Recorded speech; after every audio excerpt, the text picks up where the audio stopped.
السلام عليكم.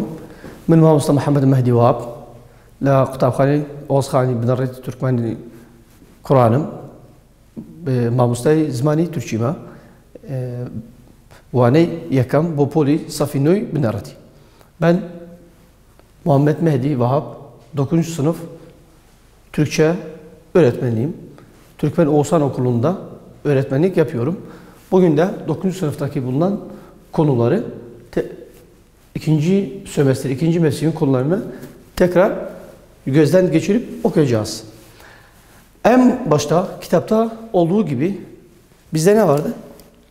7. etkinlik sayfa 138'de. 7. etkinlik sayfa 138. Yazım kuralları, noktalama işaretini öğrenelim. Geçen yıllarda da birinci sömestr, birinci mevsimde de okullar açıldığı zaman biz noktalama işaretlerini aldık. Hani virgülden bahsettik, ünlem işaretine bahsettik, parantez, nokta nereye konur, virgül nereye konur, noktalı virgül nereye konur, onlardan bahsettik. Şimdi onun devamı gelecek. Yazım kuralları, noktalama işaretini öğrenelim. Kurallar. Bakalım. Burada hangi konumuz var? Büyük harflerin yazımı. Büyük harflerin yazımı. Yani büyük harfler nerede, ne zaman büyük harfle yazılır, küçük harfle yazılır. Yani örnek gösterelim mesela. İşte büyük A'mız var, bir de küçük A var. Doğru mu? Ne zaman büyük yazılır, ne zaman küçük yazılır? Bunu öğrenelim. Kurallar. Birinci kural. Dizeler genellikle büyük harfle başlar.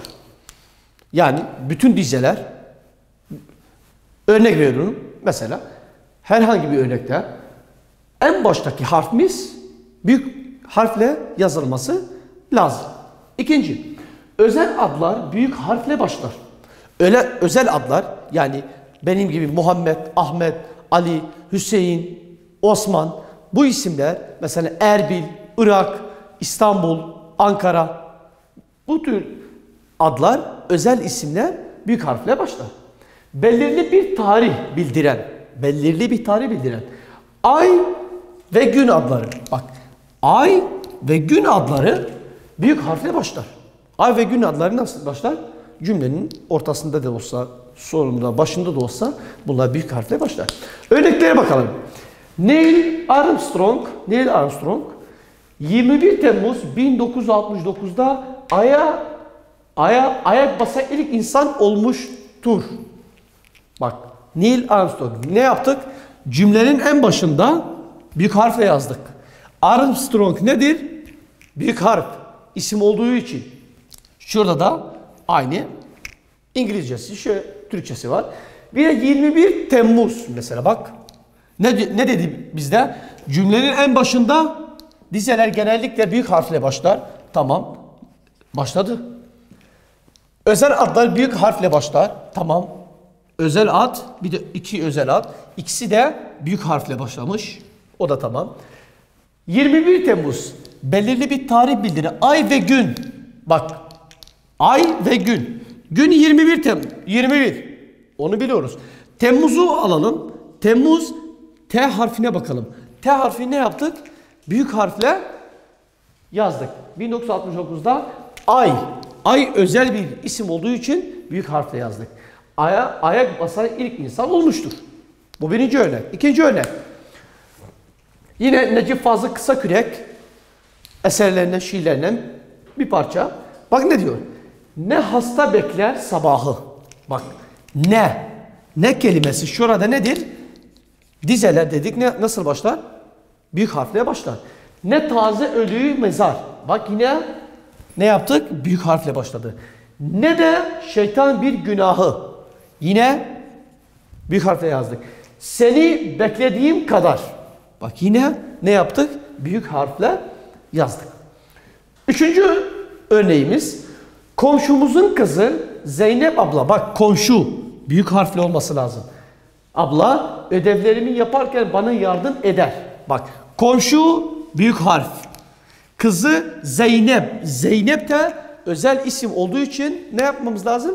Büyük harfle yazmamız lazım. Yani kısacası şöyle anlatabiliriz.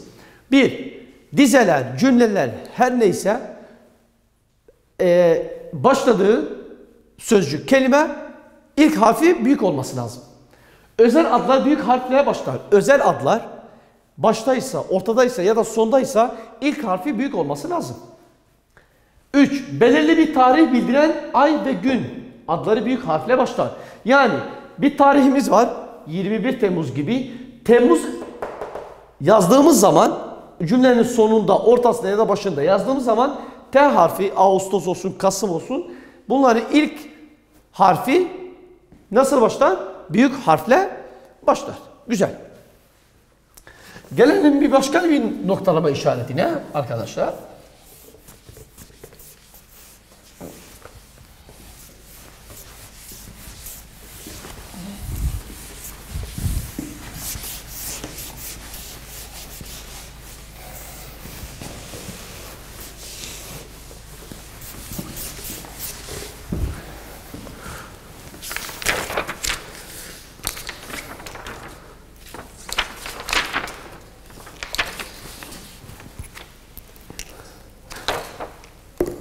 Aynı şekilde 7. etkinlikte ne yazmış? Onu tahtaya yazmayacağım. Aşağıdaki örneklerde yer alan yazım yanlışlıkları düzelterek örnekleri yeniden yazınız. Sayfa 139. Sayfa 139. Ne yazmış? Ne şair yaş döker, ne aşık ağlar. Tarihte karıştı eski sevdalar. Beyhude seslenir, beyhude çağlar. Bir sola bir sağa çoban çeşmesi. Faruk Nafiz Çamlıbel'in bir eserinden hangisinde bir yanlış hatası varsa, imla hatası, yazım kuralları hatası varsa onu işaretleyin. B. Göreve 23 Temmuz 1987. Raftaki İngilizce Türkçe sözlüğü alıp incelemeye başladım. Burada ne yazmış?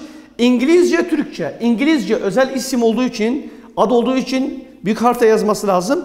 Türkçe T özel isim olduğu için Türkçe büyük harfle başlaması lazım. Ç.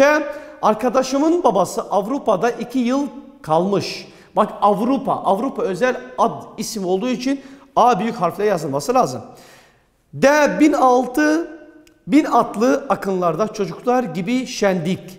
1000 atlı o gün dev gibi bir orduyu yendik. 1000 atlı Yahya Kemal Beyatlı'nın bir eserinden. 1000 atlı, 1000 B harfi cümlenin başında nasıl yazılmış? Küçük harfle yazılmış, büyük harf olması lazım. Yanlışı var. 1000 atlı o gün, her ikisi 1000 atlıda B harfi büyük yazılması lazım.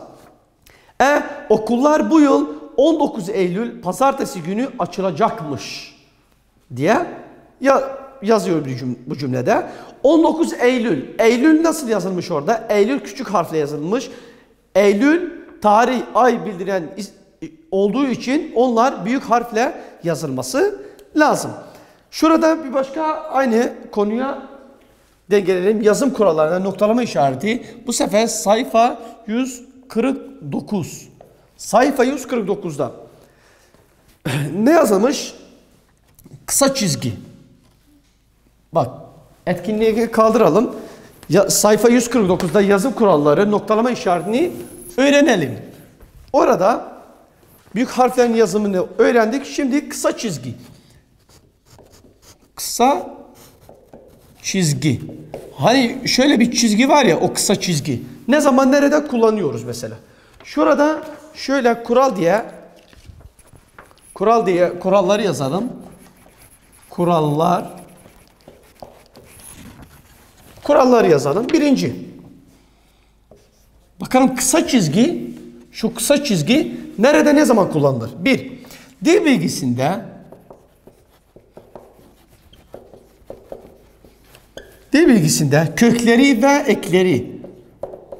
kökleri ve ekleri ayırmak için konur.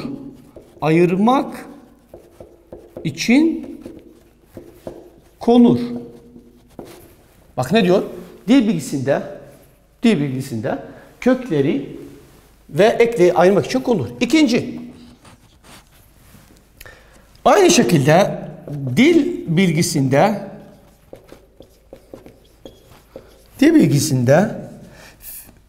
fiil ya da eylem, fiil, kök ve gövdelerini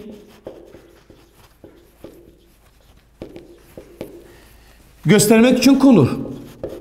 Göstermek için konur. O ikinci. Üçüncü kurala bakalım. Aynı şekilde dil bilgisinde eklerin başına konur. 4 numaraya bakalım. Satıra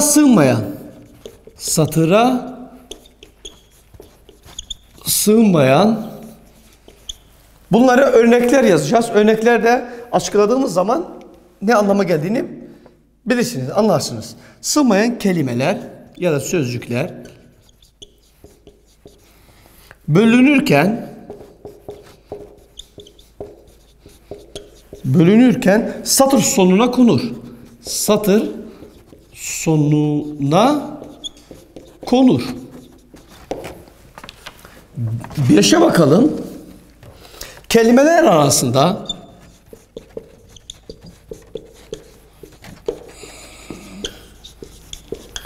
arasında den, a ve ile ya da ila arasında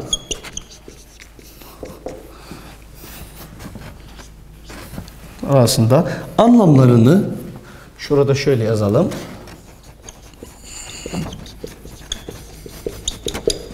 Anlamlarını vermek için kullanılır.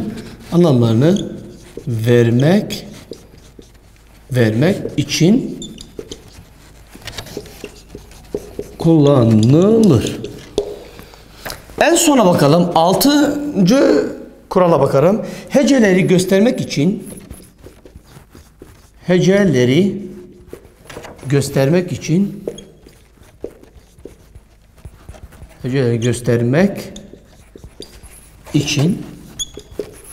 kullanılır.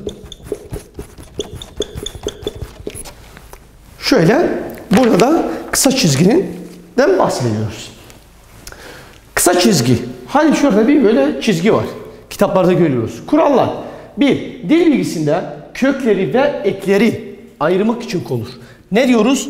Kökleri ve ekleri birbirinden ayırmak için konur. Çünkü hangisi kök olduğunu, hangisi de ek olduğunu birbirine ayırmamız için kısa çizgi kullanıyoruz. 2.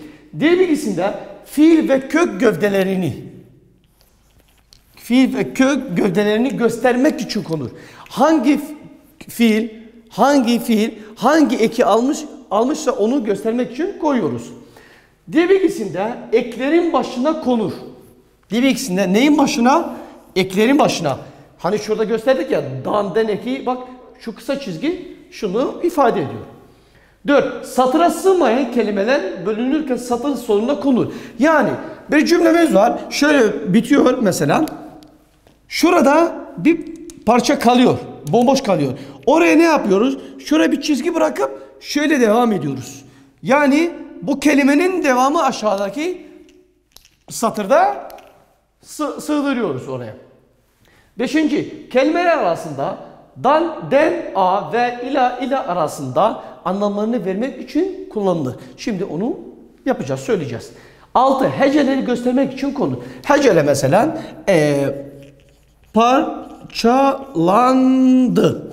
parçalandı. Bak ne diyoruz? Parçalandı.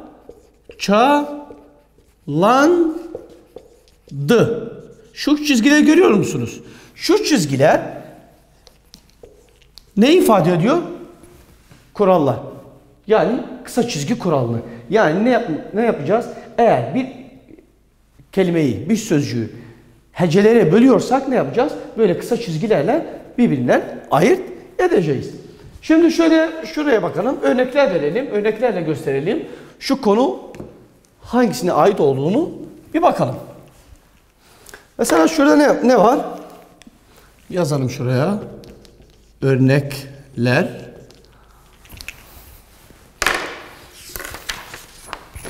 Bak ne diyor burada? Mesela A dün akşam yol şuraya bir çizgi bırakmış. Da yürürken. Yazıyorum diğerini. Şeyde var. Bunlar kitapta bu örnekler var. Mesela ne yazdı? Lik mış. Şurada bak kısa çizgi kullandık. C'ye bakalım. Bilgisizlik.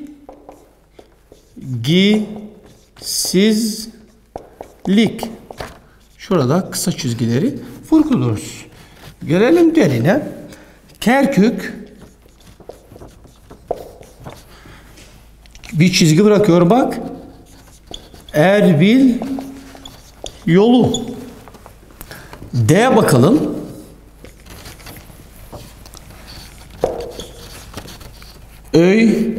Öğrenci. Kalemlik. En son örneğe bakalım. Hangi kitapta verilmiş diye.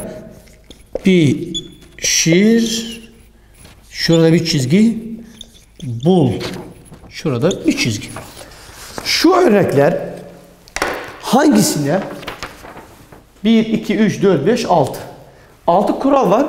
6 örnek var. Hangisine bağlı? Mesela birinci ne diyor? Dün akşam yolda yürürken. Bak ne yapmış burada? Burada bir tane kısa çizgi. Hani burada bu tahtada yazdığım için sıkıntı olmasın da burada bu boşluk var.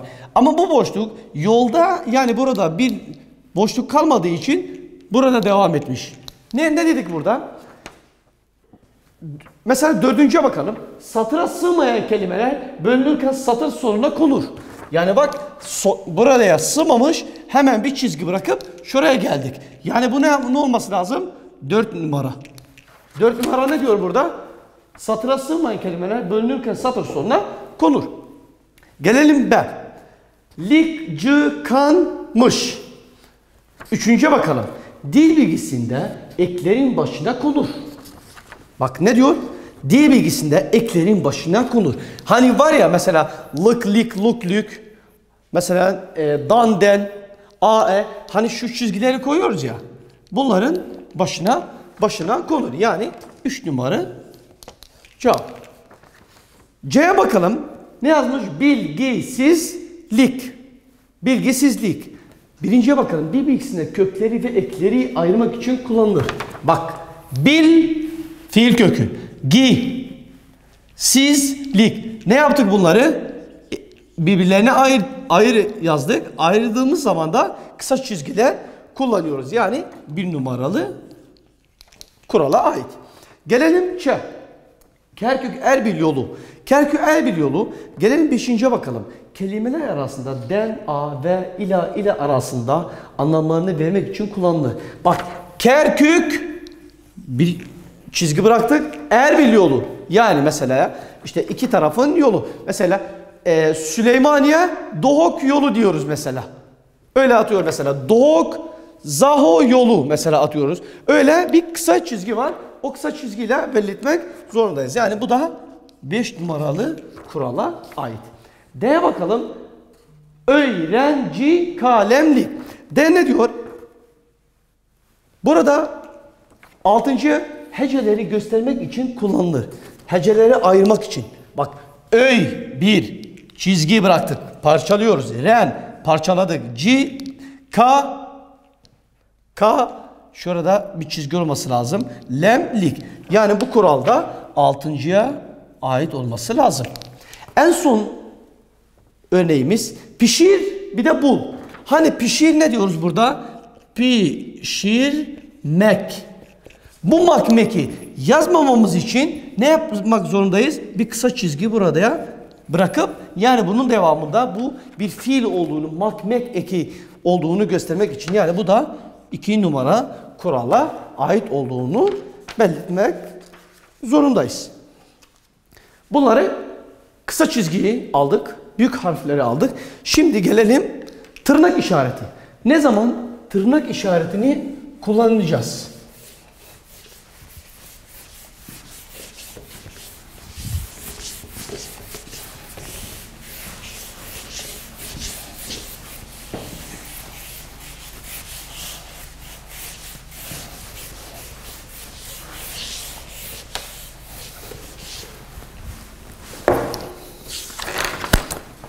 Şurada şöyle yazalım. 8. etkinlik. Bu etkinlikleri yazıyorum. Çünkü kitapta var. Sayfa kaçta var? Sayfa 150. Sizde 150.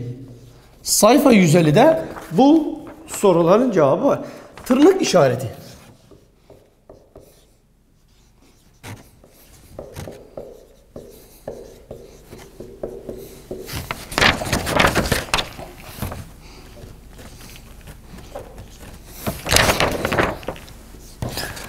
Tırnak işareti ne zaman kullanırız?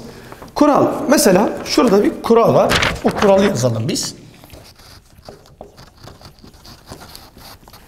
Kural. Özel olarak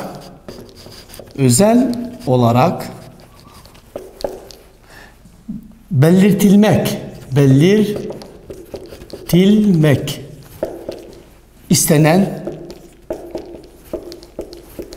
sözleri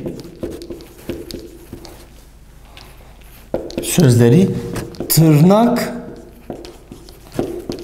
içine alınır.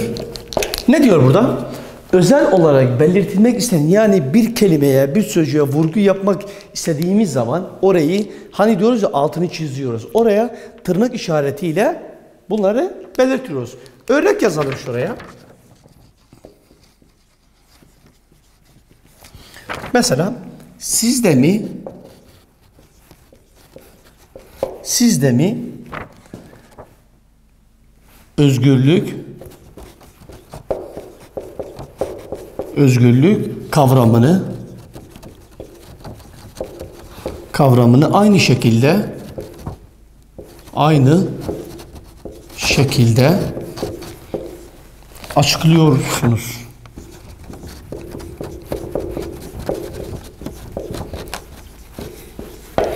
Bak ne diyor burada? Siz de mi özgürlük kavramını açıklıyor. Çünkü soru işareti o neden var? Çünkü burada soru sorduğu için.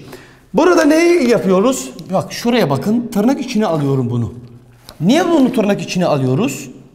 Niye? Çünkü siz de mi özgürlük kavramını, yani vurgu yapacağım yer, anlatmak istediğim yer, altını çizmek istediğim yer, özgürlükten bahsediyorum. Yani bir şeyi altını çizmek istiyorsam, bir şeyi anlatmak, vurgu yapmıyorsam onu ne yapacağım?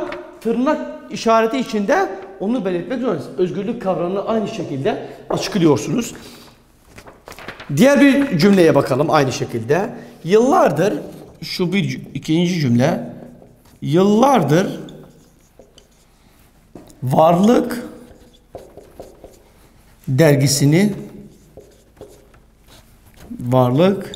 dergisini büyük zevk ile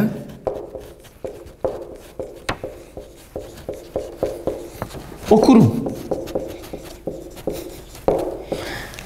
Yıllardır Varlık dergisini büyük zevkle okurum. Hangi dergi? Hangi dergi? Varlık dergisi. Çünkü niye? Bir derginin ismi olduğu için. Bir derginin ismi olduğu için onu vurgu yapmak istediğim için ona ne yapıyorum? Tırnak işareti içine alıyorum. Bu birinci kural. İkinci kurala bakalım. Cümle içerisinde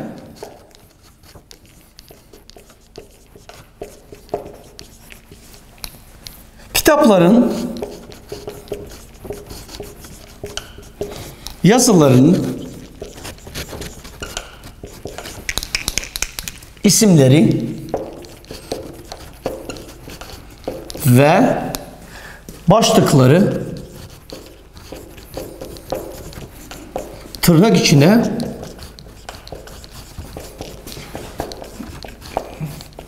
alınır. Tamam. Birinci kural, özel olarak belirtmek istenilen sözleri tırnak içine alınır. İkinci kural ne diyor? Kural, cümle içerisinde kitapların, bak ne diyor? Kitapların, yazıların isimleri ve başlıkları. Bak, bir kitap olduğunu düşünelim, bir de yazın olduğunu düşünelim. İsimleri, başlığı, bir de başlıkları nasıl olması lazım? Tırnak içine almak zorundayız. Örnek,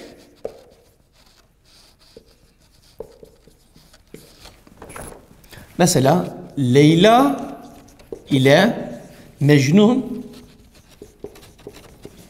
adlı mesnevisini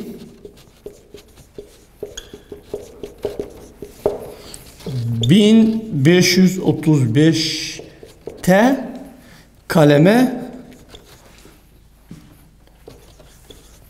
almıştır. Şimdi ne diyor mesela? Ne dedik? Cümle içerisinde kitapların yazıları, isimleri ve başlıkları tırnak içine alınır. Kitapla ne dedik? Bir kitabın ismi. Bak ne diyor? Leyla ile Mecnun adlı mesnevisinin. Bir mesnevi, yani bir kitap olması lazım. Yani şunu şöyle tırnak içine alıyorum. Niye? Bu bir kitap. Bu bir eser. İkinci örneğe bakalım. Bu birinci örnek. İkinci örneğe bakalım. Yahya Kemal'in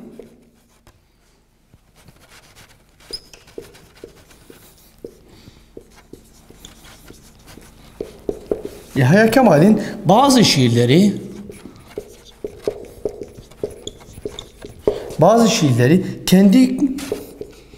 kendi gök kubbemiz adı altında çıktı. Ne diyor? Yahya Kemal'in bazı şiirleri kendi gök kubbemiz adı altında oldu. Yani ne diyor? Bu kitap ismi olduğu için kitap ismini ne yapıyoruz? Ana başlık. Nasıl bulabiliriz? Yani bak, gök, kubbe. İkisi de büyük harfle yazılmış. İkisi de o zaman büyük harfle yazılmışsa ne yapıyoruz o zaman? Biz bunları tırnak içine şöyle hani yapıyoruz ya, tırnak içine alıyoruz. Genellikle arkadaşlar, bugün 9. sınıf 1. dersimizde ne aldık? Yazım kurallarını aldık. Yazım kuralları, kelimeler, cümleler büyük harfle başlar. Onu belirtmek istedik. Daha sonra ne aldık? Kısa çizginin kurallarını aldık. En sonunda da ne almıştı? Bu tırnak işaretinin nerede kullanılır? Nerede kullanmak zorundayız? Tırnak içinde özel olarak belirtilmek istenen sözlerin tırnak içine alınır. Cümle içerisinde kitapların, yazıların isimleri ve başlıkları tırnak içine koymamız gerekiyor. Bugün de bu kadar. Dersimiz bu kadar. İkinci derste, gelecek derste herkesle görüşmek üzere. İyi günler.